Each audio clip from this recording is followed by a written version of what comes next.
Hello बच्चों, नमस्कार। कैसे हैं आप सब लोग? उम्मीद है शानदार, जिंदाबाद, ज़बरदस्त होंगे। और एसएससी जीडी की मैं उन वैकेंसीज़ को लेकर के आया हूं जिनके बारे में बच्चे बहुत चर्चा भी कर रहे हैं और बहुत चिंतित भी हैं कि सर हमने पिछली बार 51,000 वैकेंसीज जो आई थी उनमें भी बहुत अच्छे अच्छे मार्क्स लेकर के हम रह गए हैं, हम किनारे पर रह गए हैं। या 135 मेरिट गई थी, 132 मेरिट गई थी। इस बार तो 26,000 वैकेंसीज हैं। तो पता नहीं मेरिट पता नहीं कितना आसमान छुएगी, कंपटीशन तो बहुत बड़ा है। तो इस बार तो मेरा वैसे ही नहीं आना। बहुत सारे बच्चे डिमोटिवेट इसलिए भी हैं।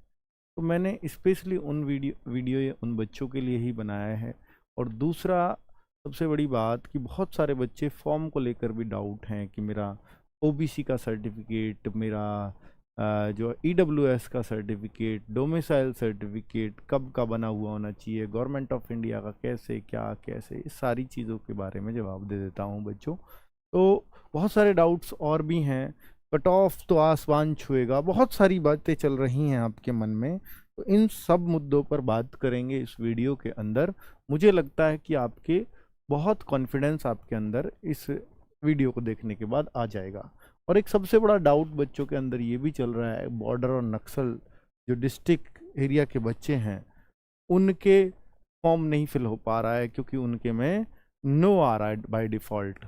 यस के लिए उन पे ऑप्शन ही नहीं कि are you from border district, तो उस पर ऑलरेडी नो भरा हुआ आ रहा है। तो उसको यस करें तो कैसे करें?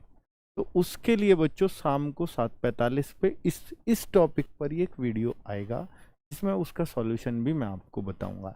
ठीक है, तो अभी आप इसको लेकर के चिंता मत करिए। ठीक। और बहुत सारे बच्चे, देखिए मैंने इसमें लिख दिया है, क्या अब हमें फॉर्म डाल देना चाहिए? तो हाँ, अब ये आइडियल टाइम है। नक्सल और बॉर्डर डिस्ट्रिक्ट वाले अभी होल्ड पे रखें, शाम की वीडियो के बाद उनका सॉल्यूशन हो पाएगा।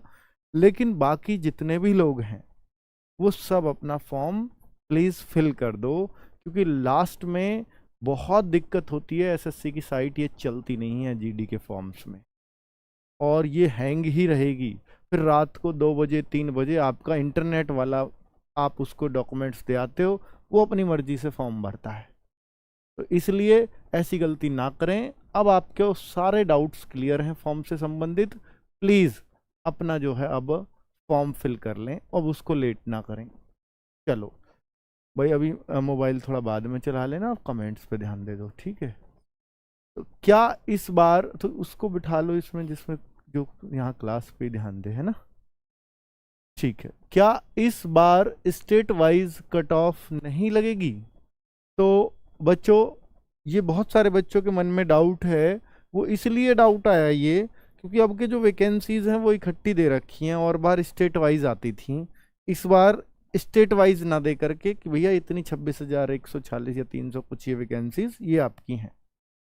तो इसलिए बच्चों को पता नहीं क्यों डाउट आ रहा है इस बात में। भाई साहब, ये जो वैकेंसी का बाइफरकेशन होगा ये थोड़ा सा बाद में आता है। आप इसको ये ना सोचें कि इस बार स्टेट वाइज नहीं है, या वेस्ट बंगाल का बच्चा, महाराष्ट्र का बच्चा यूं परेशान हो जाए कि इस बार तो मेरा बेड़ा गर्क हो गया, या असम का बच्चा ये कहे कि इस बार नंबर नहीं आने का। तो ऐसा नहीं है। और यूपी का बच्चा, बिहार का बच्चा उछल उछल के ये बता रहा हो इस बार तो फॉर्म सबके एक साथ लिए जा रहे हैं और एक साथ मेरिट में आना, ऐसा नहीं है। स्टेट वाइज ही कट ऑफ लगेगी, 100% लगेगी, ठीक है? लेकिन उसका जो वैकेंसीज का बंटवारा है वो बाद में आता है, तो इसको दिमाग से निकाल दें। आगे, क्या इस बार कट ऑफ बहुत ज़्यादा जाएगी? ये बहुत बच्चों को डाउट है। इसके लिए और फिर मैं बाद में आरडब्ल्यू के बैच के बारे में भी बताऊंगा, और साथ में क्या इस बैच से अभी से पढ़ना शुरू करें तो सिलेक्शन हो पाएगा, ये भी बच्चों का डाउट है। तो मैं इसको थोड़ा सा आपको क्लियर कर देना चाहता हूँ कि जो बच्चा ये सोच रहा है कि क्या इस बार कट ऑफ ज़्यादा जाएगी, तो मैं कुछ डेटा लेकर के आया हूँ। क्योंकि मैं जब भी कोई वीडियो बनाता हूँ तो बिना डेटा के नहीं बनाना पसंद करता बच्चों। तो ये डेटा क्या है कि 2021 में जब भर्ती आई थी एसएससी जीडी की, फिर 22 में आई, 23 में नाम नहीं दिया गया है। आई 23 में ये वाली भर्ती, लेकिन नाम इसका 24 है, ठीक है? पिछली 3 भर्तियों की बात कर रहा हूं। तो 25,271 जो पोस्ट आई थी उसमें 71,74,580 फॉर्म भरे गए थे, क्योंकि इससे पहले ये भर्ती 2018 में आई थी। 19 में इसका एग्जाम हुआ, तो ये 2-3 साल का गैप, क्योंकि कोरोना वगैरह भी आ गया था, तो यह रहा। और ये जो है कोरोना के दौरान ही ये वैकेंसीज भी आई थी, और 71,74,000, क्योंकि लोगों ने ये देख लिया कोरोना के टाइम पे कि भाई साहब सरकारी नौकरी से अच्छा कुछ नहीं है, प्राइवेट की सैलरी तो ये कभी भी घटा बढ़ा सकते हैं, और सरकारी वालों ने मारी है छुट्टी आराम से। तो कुल मिलाकर के यहाँ एकदम हुजूम टूट पड़ा था।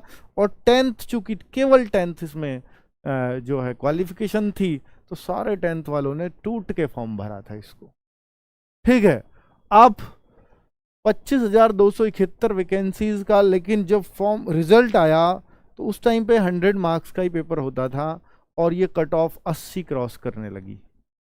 जब ये 80 क्रॉस कर गई तो बच्चों का बहुत मनोबल टूटा, और वो सोचने लगे भाई अब ये अपने हाथ की चीज़ नहीं है। फिर जब दोबारा 2022 में भर्ती आई तो ये 24,000 ही वैकेंसीज आई थी शुरुआत में। जब तक फॉर्म चले तब तक सिर्फ 24,000 वैकेंसीज ये रही, और हल्ला मचा था 70-80 हज़ार वैकेंसीज आने वाली हैं।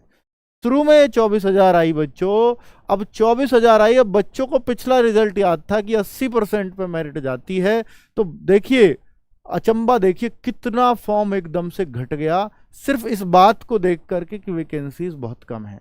और बाद में यही वैकेंसीज बढ़कर 50,187 हुई थी, 3 बार बढ़ी थी वैकेंसीज। और भाई साहब फिर बच्चे पछताए, यार मैंने फॉर्म क्यों नहीं भरा। और सबसे बड़ी बात, यहाँ तो जो मौका मिला था 18 से 23 साल के बच्चे ही जनरल में फॉर्म भर पाते, जनरल वालों को, लेकिन यहाँ पर मौका कोरोना की वजह से यहाँ छूट नहीं दी, यहाँ मिली छूट बच्चों को। तो 18 से 26 साल के बच्चे ने यहाँ पर जनरल में फॉर्म भरा। अब सोचो कि 3 साल और भी बढ़त के मिल गए, तब भी फॉर्म पिछले से काफी कम रहे। तो ये सारा जो हुआ था ये इस बात का था कि 24,000 है, पिछली बार तो 25 थी, और भाई साहब अब तो बहुत ऊपर जाएगी। और वास्तव में चूंकि एज वगैरह का यहाँ पे लिमिटेशंस थी, मतलब बढ़ा दी थी, तो इसका कट ऑफ मतलब ऐसा गया था कि हिला दिया था बच्चों को, एक सबकी मतलब उम्मीदों से परे। 132, 33, 160 में से जाकर के नौकरी मिल रही थी बच्चों को, यूपी, राजस्थान, बिहार वालों। 160 में से 132, 33 बहुत बड़ी कट ऑफ होती है। उसका सबसे बड़ा कारण ये था कि 3 ईयर की कोरोना की वजह से छूट दी गई थी, और बहुत सारे एक्सपीरियंस्ड बच्चे जो रुके हुए थे उनको एक मौका मिल गया, और उन्होंने उस मौके को भुना लिया। और निश्चित तौर पर जब भैया अनुभवी बच्चे आएंगे, थोड़ी कट ऑफ तो बढ़ा जाएंगे, ये तो पक्का है।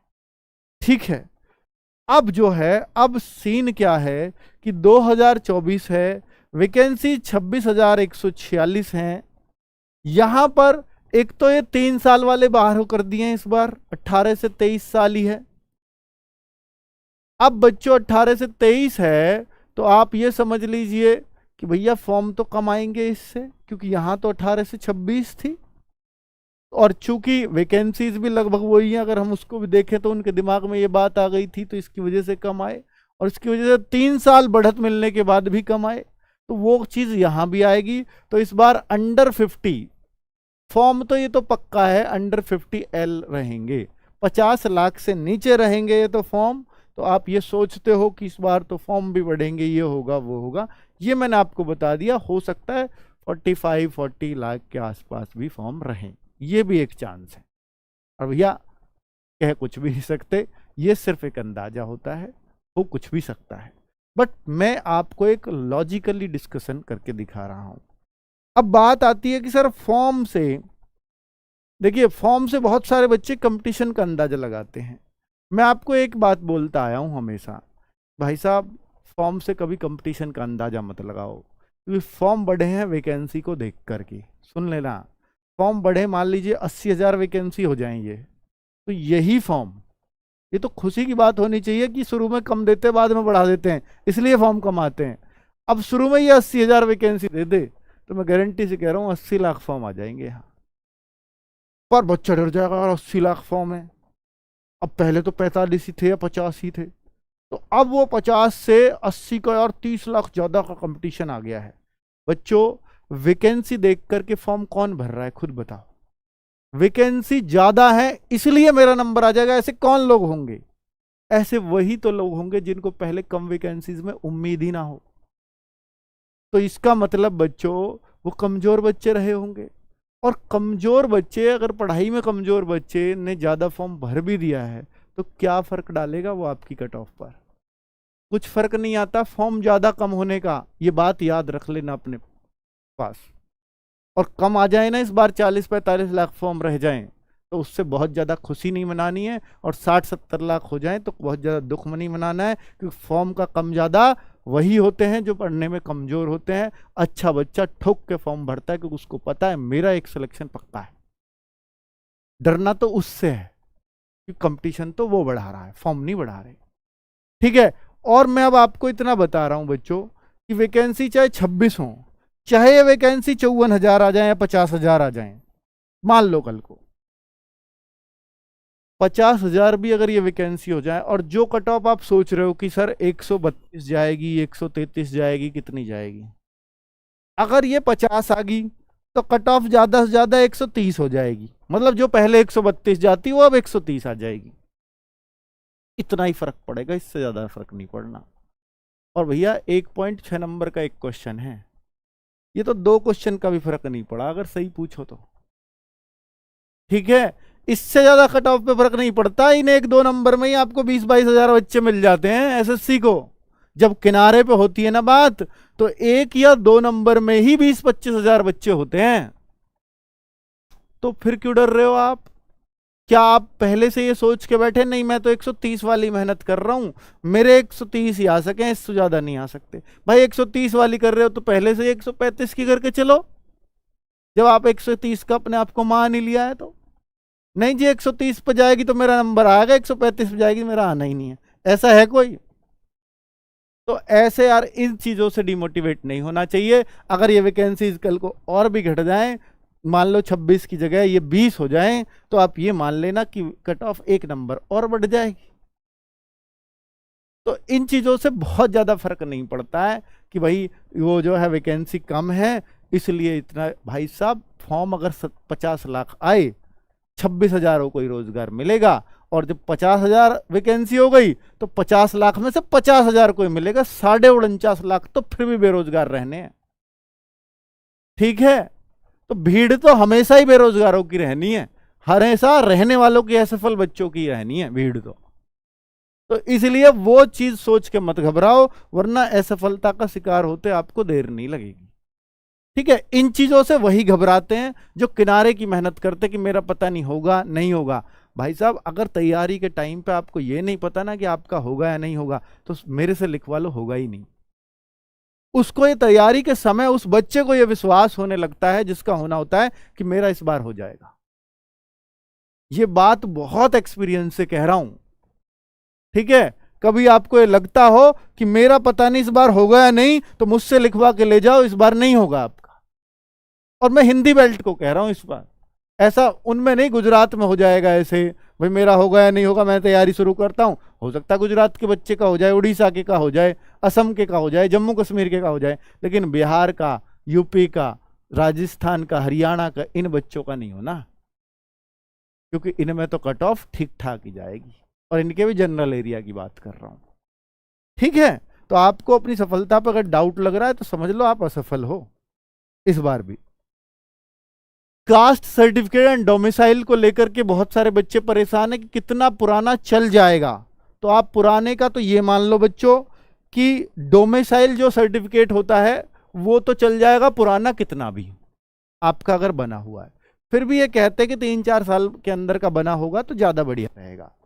और जो ओबीसी का सर्टिफिकेट है, अगर कोई ओबीसी में आता है तो उसका जो सर्टिफिकेट है ये इंडिया का होना चाहिए, उसके पर लिखा होना चाहिए। देख लेना बच्चों, जब आपके पे government of India, under the government of India, ये वर्ड जरूर लिख रहा होगा, चाहे ऊपर उत्तर प्रदेश शासन या बिहार शासन लिख रहा हो, लेकिन आप अंदर पढ़ोगे अपने नाम फादर नेम के नीचे तो अंडर जो आपकी कास्ट है वो under the government of India जरूर लिखा होना चाहिए उसमें।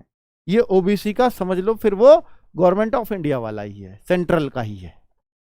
ठीक है, तो ये जरूर जरूर चेक कर लें। एससी वाले बच्चे ये कहते हैं कि सर हमारा तो सेंट्रल का और स्टेट का एक सा बनता है। अगर आपके तहसील वाले ये कहते हैं तो ठीक है भाई, ऐसा कर लीजिए। वैसे मैंने ऐसा सुना है कि एससी वाले बच्चों के लिए जो सेंट्रल का ही बनवाना चाहते हैं, तो जो फॉर्मेट एसएससी ने दे रखा है अपने नोटिफिकेशन में, इसको हाथ से ही करवा के वो साइन वाइन करवा लो, तो सेंट्रल का वो माना जाता है, वरना तो वो इससे निकाल देते हैं। अगर आपके वहाँ वो कहता है कि ऑनलाइन में हमारे पास एक ही तरीके का है एससी का, तो आप इसी सर्टिफिकेट को निकाल के इस पे ही अपने डीएम एसडीएम के जिसके भी साइन होने उसी पे करवा लो, इसी फॉर्मेट को निकाल के यही आपका चल जाएगा, इसी पे स्टैम्प वगैरह लगवा सकते हो। ठीक है, चलिए, तो एससी वाली बात क्लियर। अब बच्चों जनरल के बच्चे को, यूआर के जो बच्चे हैं जनरल कैंडिडेट, उनको सिर्फ डोमिसाइल चाहिए। डोमिसाइल क्या है? मूल निवास प्रमाण पत्र कि आप इस स्टेट के निवासी हैं। अब असम में इसको डोमिसाइल ना बोल के पीआरसी बोलते हैं, ठीक है, परमानेंट रेजिडेंस सर्टिफिकेट, तो वहां इसका नाम पीआरसी, अलग अलग जगह अलग अलग नाम हो सकता है। तो जो अनरिजर्व कैटेगरी के हैं उनको भी डोमिसाइल चाहिए, क्योंकि तभी आपको उस स्टेट का फायदा मिलेगा, और उसी स्टेट से फॉर्म भरना जिस स्टेट का आपको पास डोमिसाइल हो। ठीक है, क्लियर। किस किस को बनवाना जरूरी है बता दिया मैंने भाई। जनरल वालों को सिर्फ डोमिसाइल बनवाना है, बाकी सबको अपनी कैटेगरी का भी बनवाना है और प्लस डोमिसाइल बनवाना है, दोनों चाहिए।